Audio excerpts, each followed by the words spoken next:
noches. Empezamos con un pequeño video más de aparato locomotor. Hoy nos vamos a centrar en lo que es el miembro inferior y las características del mismo. Vamos a hablar un poco de osteología, un poco de miología, estudio de las articulaciones del miembro inferior y los paquetes vasculonerviosos que ingresan al mismo para inervarlo, irrigarlo y drenar también toda la sangre, ¿no? Bien, para la clase de hoy nuevamente vamos a utilizar lo que es el preparado de anatomía interactivo. Acá estuvimos haciendo la disección de la pelvis y de la cadera izquierda. Entonces, para empezar un poco con la descripción del miembro inferior, vamos a hablar un poco de lo que lo une al miembro inferior al tronco, ¿no? Como dijimos en el video del miembro superior, el miembro está unido al tronco por medio de una cintura. El miembro inferior va a estar unido por la cintura pelviana, cintura pélvica, como ven acá, que va a estar compuesto por ambos coxales, coxal izquierdo y coxal derecho, ¿tá? Y el sacro. Ambos van a formar la cintura o cíngulo pélvico, ¿tá? Ambos huesos van a estar unidos, ¿tá? Ambos coxales van a estar unidos anteriormente por una sínfisis, una articulación de tipo anfiartrosis, ¿tá? Si recordamos, es una articulación de tipo cartilaginosa, ¿tá? Sin cápsula articular, con una movilidad limitada. ¿Tá? La movilidad la va a adquirir más, por ejemplo, en el sexo femenino, en el momento del embarazo y del parto, cuando la hormona relaxina impregna el tejido conectivo de líquido y lo ayuda a ser más laxo para poder aumentar en las dimensiones del canal de parto. ¿Tá? Por otro lado, vamos a tener una articulación que también va a ser sacroiliaca, entre el sacro y el ilíaco, que va a ser una articulación de tipo diartrosis. Esta articulación sí tiene cápsula articular, esta articulación sí tiene cierta movilidad, ¿tá? Y es una diartrosis. ¿De qué tipo? De tipo artrodia, ¿tá? Con carillas planas. ¿Okay? Y otra articulación que vamos a poder ver en la cintura pelviana o en la región de la pelvis va a ser la sacrocoxigia. La articulación sacrocoxigia también es una articulación de tipo anfiartrosis, ¿tá? Es una sínfisis, al igual que la sínfisis pubiana y al igual que las articulaciones entre los somas vertebrales, entre los cuerpos vertebrales, ¿tá? Bueno, entonces así describimos la cintura pelviana, una cintura ósea, ¿tá? Compuesta por ambos coxales, ¿tá? Y el sacro.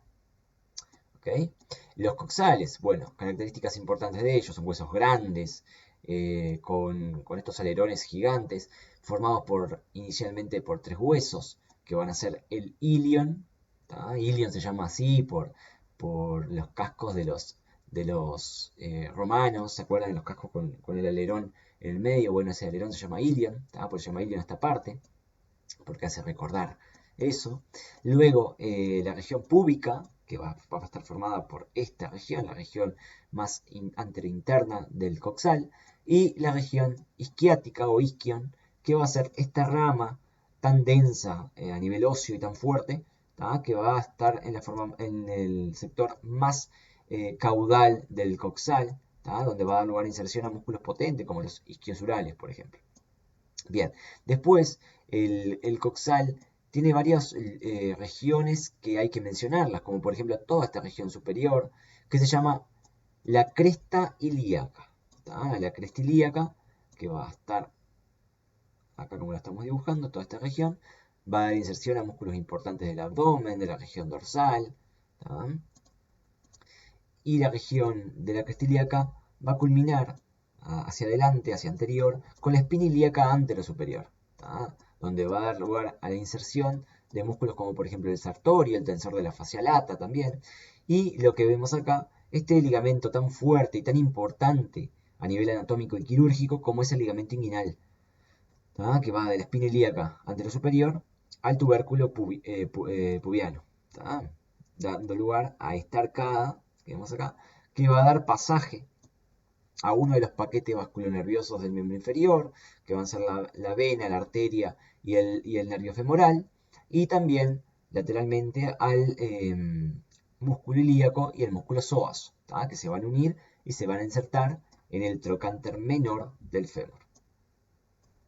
Bien, siguiendo las características del coxal, vamos a tener también más caudal a lo que es la espina ilíaca anterosuperior, la espina ilíaca anterinferior. ¿tá? Que va a dar lugar a la inserción acá del músculo recto anterior del cuádriceps, por ejemplo, ¿tá? O recto femoralis, por ahí mencionado. Si seguimos por el coxal, vamos a tener la rama iliopubiana, porque va a unir el ilion con el pubis, ¿tá?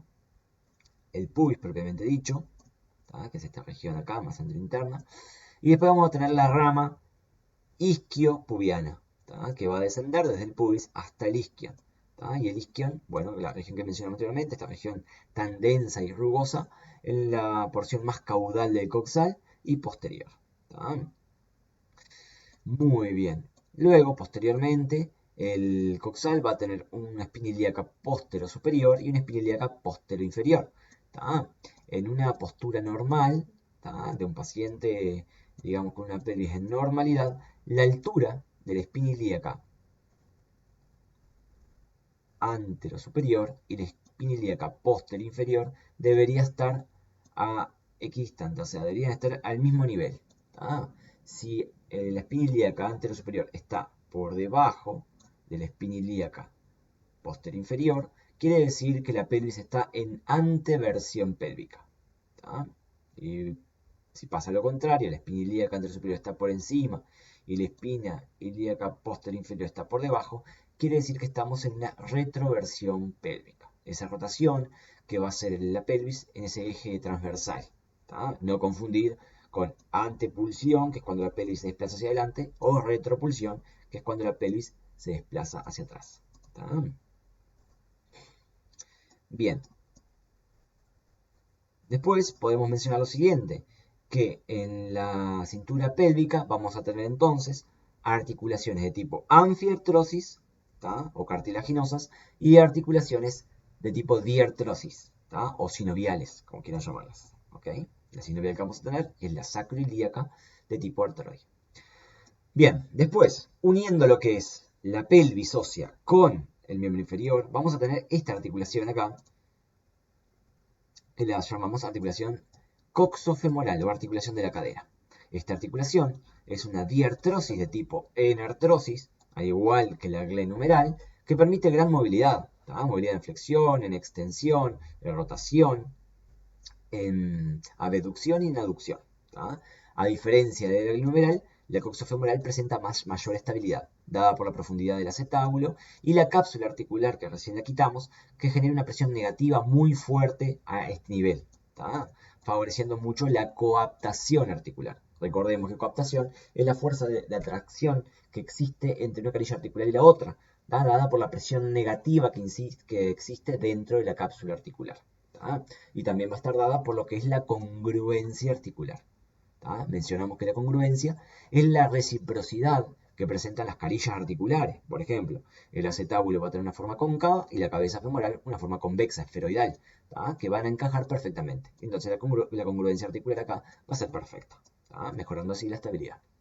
Bien, fémur, ¿tá? Un hueso largo, como dijimos anteriormente, todos los huesos de los miembros, ¿tá? La mayor parte de los huesos de los miembros van a ser huesos largos. ¿Tá? El fémur, tibia, peroné, los metatarsos y los huesos de las falanges. ¿Tá? Todos son huesos largos. Vamos a tener algunas excepciones en el miembro inferior y en el miembro superior, como son los del carpo en el miembro superior y los del tarso en el miembro inferior. ¿Tá? En el miembro inferior también vamos a tener este pequeño hueso que se va a encontrar en el complejo articular de la rodilla, que se llama rótula o patela. Es un hueso sesamoideo. Sesamoideo se le menciona así por ser similar a una semilla de sésamo. ¿Tá? Bien, continuando con la osteología del miembro inferior, vamos a mencionar algunas características del fémur. ¿No? El fémur, hueso largo, el hueso más largo del cuerpo humano, presenta una cabeza, un cuello, un macizo trocantérico, ¿tá? Porque va a presentar estas dos eminencias tan fuertes, ¿tá? Como es el trocánter mayor y el trocánter menor, ¿tá? Y la cresta intertrocantérica o línea intertrocantérica, ¿tá? Es una línea rugosa que va a unir el trocánter mayor con el trocánter menor. Importancias anatómicas: en el trocánter mayor se van a insertar casi todos los músculos que van a ser abductores o separadores del miembro inferior, ¿tá? Y rotadores externos. ¿Tá? Adquiere gran importancia uno de los principales músculos estabilizadores del miembro inferior y abductores, como es el glúteo medio, ¿tá? Y los músculos que se llaman pelvitrocanterios, que van a ir de la pelvis ósea al trocánter mayor, ¿tá? Como el piramidal, los géminos, ¿tá? Favoreciendo la rotación externa de cadera. Y el trocánter menor, que va a dar lugar a la inserción del gran potente psoas ilíaco, músculo flexor de cadera por excelencia, ¿tá? Bueno, si seguimos bajando por el fémur, recordemos que todo hueso largo va a tener dos epífisis, ¿tá? Y una diáfisis, ¿tá? En la epífisis normalmente vamos a tener hueso trabecular, ¿tá? Envuelto por una cortical ósea de hueso compacto, ¿tá? En ambas epífisis, donde en ese trabeculado óseo vamos a tener médula ósea roja, ¿tá? Donde vamos a tener células progenitoras de las células sanguíneas. Y en la diáfisis del hueso largo, normalmente vamos a tener médula ósea amarilla, ¿tá? Formada más que nada por adipocitos.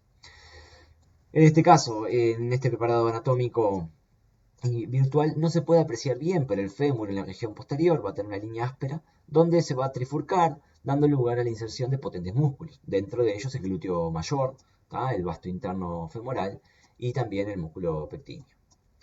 Después, si continuamos el descenso del fémur, vamos a tener que en su región inferior, vamos a tener una región bicondilia, o sea, vamos a tener dos cóndilos, ¿tá? Si recordamos desde el video que hicimos de articulaciones, los cóndilos son las canillas articulares que son elipsoidales, que van a permitir la flexión, la extensión y las inclinaciones laterales. En este caso, si bien estructuralmente la rodilla está formada por cóndilos femorales, por dos cóndilos, bicondilia, la funcionalidad de la rodilla es troclear, ¿tá? La rodilla tiene movimientos de flexo-extensión, al igual que el codo, ¿ok? Se dice también en la bibliografía que a los pequeños grados de flexión, la rodilla puede favorecer la movilidad en rotación, ¿tá? Tanto interna como externa. Y después los movimientos de valgo y varo, que serían las aperturas del compartimento interno y apertura del compartimento externo, que ambos se evalúan utilizando las maniobras de bostezo articular. Bueno, vamos a ver las características que tenemos en la rodilla. La rodilla debería tener un video aparte, capaz que más adelante lo hacemos, exclusivo hacia ella. ¿Tá? Ahora vamos a hacer un estudio general del miembro inferior, por eso vamos a mencionar características grandes y no nos vamos a detener en la anatomía precisa de la rodilla. Bueno, acá vamos a ver ciertos elementos de la rodilla, ¿no? Los que dijimos que la bicondilia tiene dos cóndilos, donde el cóndilo interno va a ser más descendido que el cóndilo externo, ¿tá? Y a su vez va a encajar con el platillo tibial interno, que va a tener una particularidad con respecto al externo, que su pendiente es hacia abajo, ¿tá? Presenta una pendiente hacia abajo y más excavada, ¿ok? Lo cual favorece la rotación interna del fémur, ¿tá?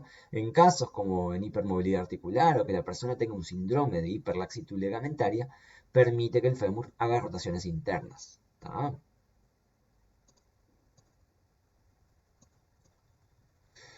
Bien, entonces, tenemos los dos cóndilos con formas elipsoidales y a su vez tenemos los platillos tibiales. Los platillos tibiales no tienen, no son muy excavados, o sea, no son muy recíprocos a los cóndilos femorales. Por lo tanto, como dijimos anteriormente, no tienen tanta congruencia articular. Para mejorar esa congruencia articular están estos fibrocartílagos, como pueden ver en la imagen, que es el ligamento interno y el ligamento interno. El menisco interno, ¿tá? Como ven acá, con forma de C, y el menisco externo, que tiene forma de O, ¿tá? Por lo tanto, la mnemotecnia clásica para poder recordarlos y su forma es que en la región interna tengo forma de C, en la externa tengo forma de O, ¿tá? Juntos me forman la palabra ICOE, ¿tá? La mnemotecnia ICOE me hace recordar que interno es C y externo es O, ¿tá? Bien, otra característica fundamental del miembro inferior, de la rodilla, más que nada, es la importancia que tienen los ligamentos cruzados, ¿tá? Y los ligamentos laterales. Pero vamos a hablar en un comienzo como el ligamento cruzado anterior, el ACL, nombrado muchas veces, ¿tá? Su disposición y su trayecto, como ven acá, es de es de anteroposterior, ¿tá? De medial a lateral. ¿Tá? ¿Qué va a hacer este ligamento? Este ligamento tiene la peculiaridad de evitar el desplazamiento anterior de la tibia. ¿Tá? Evita que la tibia se vaya hacia anterior. Y después vamos a tener el ligamento cruzado posterior, como ven. A ver. El ligamento cruzado posterior, como ven acá. ¿Tá? Su trayecto es de póstero anterior, ¿tá? Lateromedial. ¿Tá? Y tiene la función de evitar el desplazamiento posterior de la tibia. ¿Tá? Cuando hay lesiones a nivel ligamentaria, normalmente y por frecuencia el que más se rompe es el ligamento cruzado anterior. ¿Tá? Bien, después, ligamento colateral interno, ¿tá? Y ligamento colateral externo. El colateral interno va desde la tibia hasta el cóndilo interno femoral y el ligamento colateral externo va desde la cabeza del peroné hasta el cóndilo externo femoral. ¿Tá? Ambos van a evitar los bostezos o las aperturas de los compartimientos de rodilla, compartimento externo y compartimento interno. Van a evitar estas aberturas. ¿Tá? Cuando yo tengo un valgo de rodilla o cuando yo tengo un varo de rodilla, voy a tener uno de estos ligamentos más distendido y una de las regiones de los compartimentos de rodillas más comprimidos, ¿no? Por ejemplo, si acá yo dibujo un varo, que sería que el cóndilo interno estuviera más comprimido con el platillo tibial, ¿tá?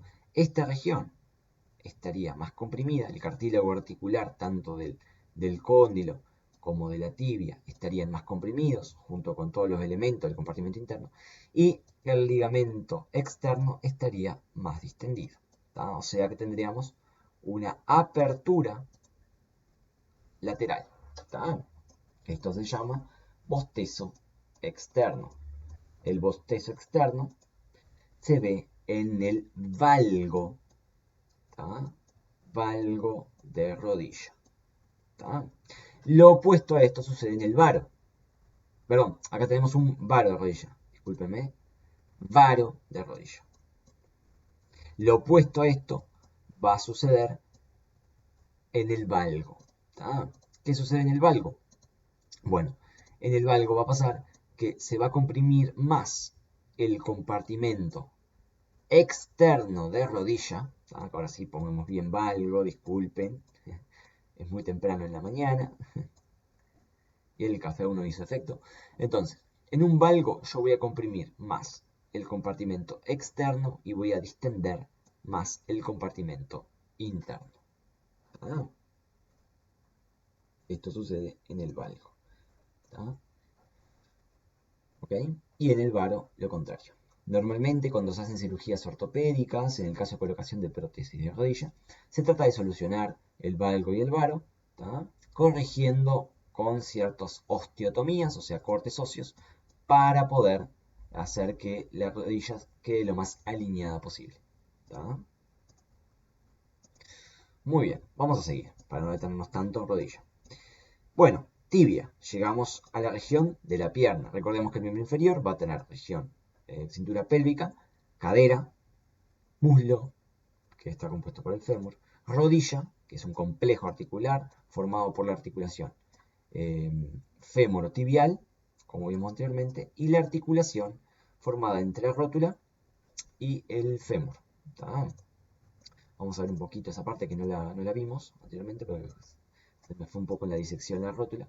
La rótula, como ven acá, va a ser un hueso samoideo, como bien dijimos, que es un hueso que tiene forma de semilla de sésamo, por eso se llama sesamoideo, ¿tá? Y va a articular con la tróclea femoral, ¿tá? Esta región articular acá, que se llama tróclea femoral. La tróclea femoral le va a dar lugar a la carilla articular retropatelar. ¿Tá?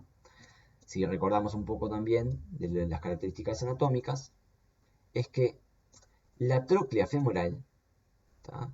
Va a ser tipo una canaleta en el cual le permite a la rótula reposarse. ¿Tá? Pero va a presentar una elevación externa o lateral que evita que la rótula haga una luxación externa. ¿Tá? toda la mayor parte de la musculatura del muslo tracciona la rótula hacia lateral, lo cual favorece la luxación externa. ¿Tá? Esta estructura a nivel de la tróclea femoral evita la luxación lateral de la rótula. ¿Tá? Por eso, normalmente los procesos degenerativos artrósicos por compresión se dan más que nada en la región lateral de rótula y en la región lateral de la tróclea femoral. ¿Tá? Muy bien, entonces, complejo articular de la rodilla formado por el fémur y la tibia y el fémur y la rótula. ¿Tá? Complejo porque está formado por más de una articulación. Muy bien, y ahora sí, descendemos. Bueno, pequeño detalle que también faltó. La rótula es un hueso samoideo, lo cual evita la fricción de una parte blanda, ¿no? Como es el tendón cuadricipital, ligamento rotuliano o tendón rotuliano, con el hueso. ¿Tá? Evita eso, aumenta la resistencia. Y a su vez, a nivel biomecánico, ayuda a que la inserción cuadricipital tenga mayor angulación al insertarse en la tuberosidad anterior de la tibia. ¿Tá? Favorece que la inserción sea angulada, ¿tá? Lo cual hace que el cuádriceps tenga que hacer menos fuerza para generar su función de extensor de rodilla. ¿Tá? Bien, bueno, descendiendo entonces en la pierna, vamos a tener acá la tibia, ¿tá? Que va a presentar una articulación con el peroné, una articulación plana con el peroné, ¿tá? De la articulación tibio-peronea proximal. ¿Tá? Es una diartrosis de tipo artroidea, como dijimos anteriormente. ¿Tá? Y acá vamos a tener otra articulación entre la tibia y el peroné, que es una articulación de tipo sindesmosis. ¿Tá? La sindesmosis o membrana interósea era una articulación de tipo fibrosa. Si recordamos las fibrosas, la sindesmosis entre las fibrosas, es una articulación de tipo sin artrosis, ¿tá? Sin movimiento. ¿Tá? Luego descendemos, acá tenemos ligamentos anulares, ¿tá? El retináculo superior de los extensores, que está acá, ligamento anular porque tiene forma de anillo. ¿Tá? Vamos a retirar, vamos a hacer un poco la disección de esto. Perfecto. Y acá vamos a tener la otra articulación entre el peroné, entre la tibia y el peroné, la tibia peronea distal. ¿Tá? Juntos, la tibia y el peroné van a formar la mortaja del tobillo, que se llama mortaja tibio-peronea astragalina. ¿Tá? Formado por la tibia internamente, el peroné externamente y el astrágalo inferiormente. ¿Okay? Como ven acá, esta articulación es de tipo troclear. ¿Tá? Es un complejo articular del tobillo, ¿tá? Reforzada por ligamentos importantes, que son ligamentos de frecuente consulta en caso de esguinces, de esguinces frecuentes, que son los ligamentos peroneo astragalino anterior, peroneo astragalino posterior y peroneo calcaneano. ¿Tá? Son los tres tres ligamentos que sufren esguinces frecuentemente en deportistas. ¿Tá? Vamos a hacer un poquito más de disección y ver un poquito los huesos que tenemos en el tarso y en el antepié. ¿Tá? Recordemos que el pie lo podemos dividir en antepié y retropié. ¿Tá? Retropié va a ser todo lo que quede de esta línea para atrás, ¿tá? O sea que astrágalo y calcáneo, siendo el calcáneo este gran hueso que forma el talón, ¿tá? Donde se inserta el tendón de Aquiles. ¿Tá?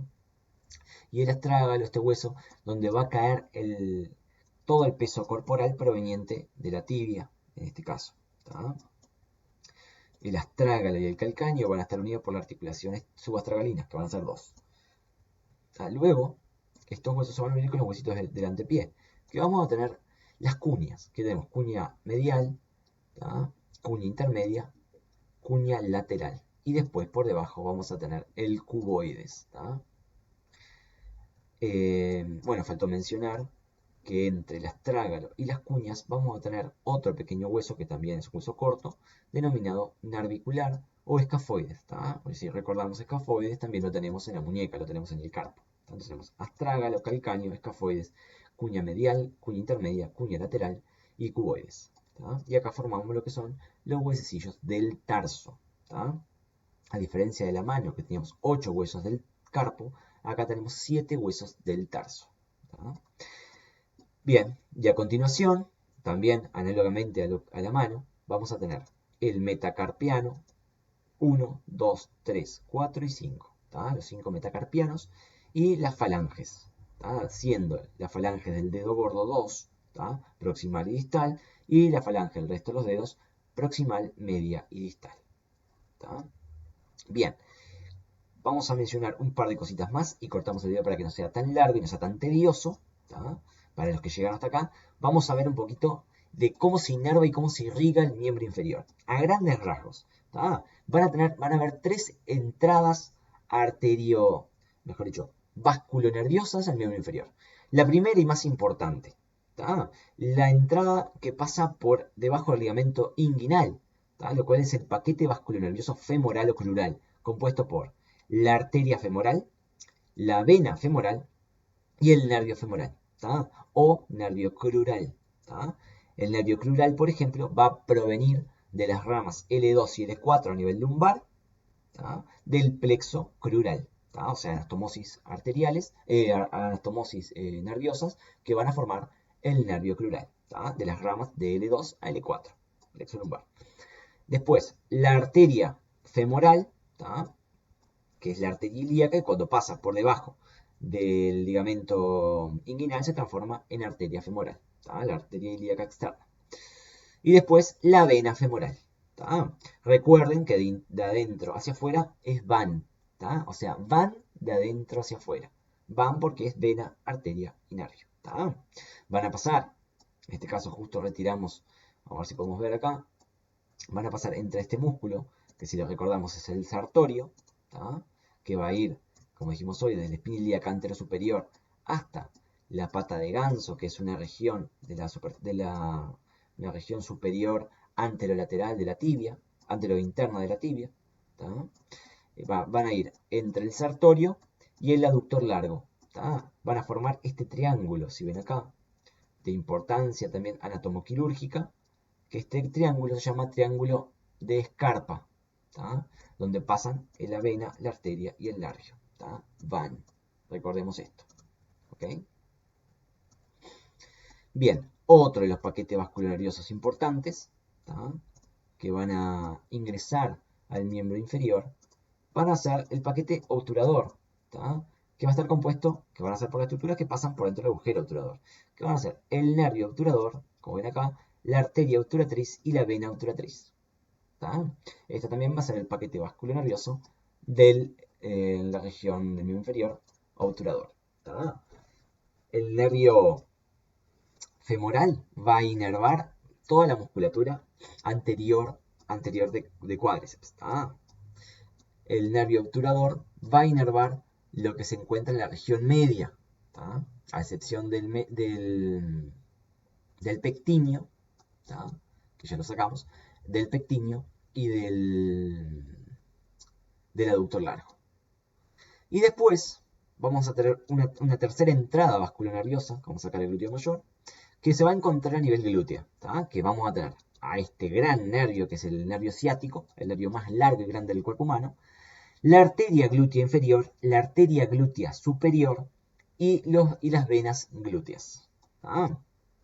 El nervio ciático va a inervar todas las estructuras de la región posterior del muslo y todas las regiones de la pierna.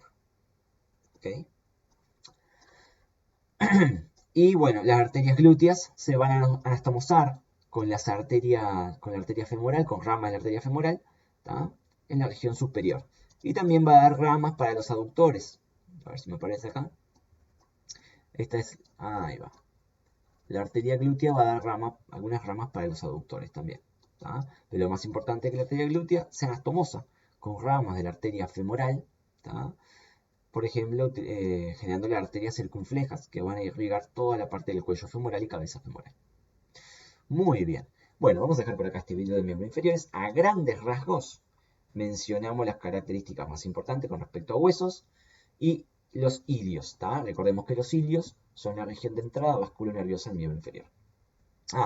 Un pequeño detalle a modo de colación y no menos importante es que si recordamos que en el miembro superior todo lo que está por delante es flexor y todo lo que está por detrás es extensor, en el miembro inferior esto no sucede tal así. Vamos a tener que en la cadera, la articulación coxofemoral, este punto de movimiento, en este punto de torque o giro, todo lo que está por delante va a flexionar la cadera. ¿Tá? Todo lo que está lateral va a deducir la cadera. Todo lo que está posterior va a extender la cadera. ¿Tá? Después le dedicaremos un videito a los músculos. Después en rodilla, lo que está anterior a rodilla la va a extender. Lo que está posterior a rodilla la va a flexionar. ¿Tá? Si la rodilla está flexionada, dijimos que podía tener unos grados de rotación. Por lo tanto, lo que está interna a rodilla le genera una rotación interna a rodilla. Lo que está inserto lateralmente en la rodilla va a ayudar en rotación externa de rodilla. ¿Tá? Siempre recuerden que la rodilla se rota cuando está flexionada, estirada no. En tobillo. Bueno, en tobillo tenemos una nomenclatura que puede variar un poco. ¿Tá? Recordemos, la flexión de tobillo es este movimiento. ¿Tá? Perdón. Sacar esto. Así me queda en el plano de imagen. La flexión de tobillo es este movimiento de tobillo. Y la extensión de tobillo es este movimiento. Bien, entonces, los movimientos de flexión de tobillo se llaman dorsiflexión, porque el dorso del tobillo se flexiona. ¿Tá?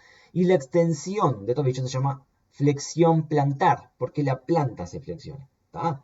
Pero el movimiento es flexión de tobillo y extensión de tobillo. ¿Ok?